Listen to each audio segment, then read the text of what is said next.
esu upė.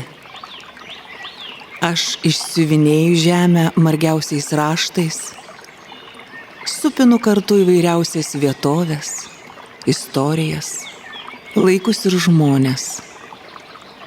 Aš savo vandeniu galiu nuplukdyti į tolimiausias vietas. Aš galiu atgaivinti, galiu būti paslaptinga ir gili. Aš esu kaip gyvenimas, o gyvenimas yra kaip aš. Juk jūsų gyvenimas irgi teka kaip upė. Ir tai yra stebuklas.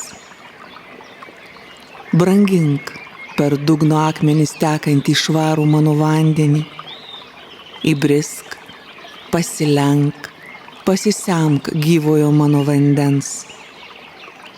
Atsigaivink.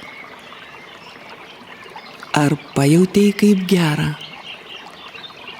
Bet įsidėmėk, aš galiu būti ir potvynis, tvanas, siaubas, pavojus, kelias į mirtingųjų pasaulį. Aš esu upė.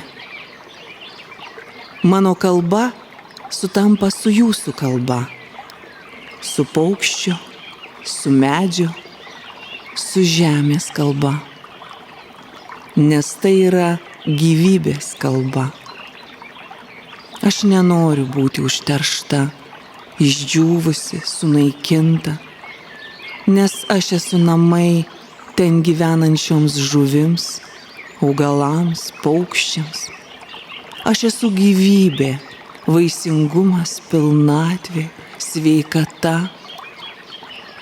Nesunaikinkite manęs. Žinoma, aš galiu į paviršių išplukdyti tai, ko jūs nenorite matyti. Jei tik taip galėčiau sumažinti jūsų nepasotinamą vartojimą ir neatsakingus jūsų įpročius gamtoje. Kaip man kalbėti apie žemės ateitį, kad balsas būtų išgirstas? Gyvybė tokia trapi ir laikina. Saugokime ją ateities kartoms.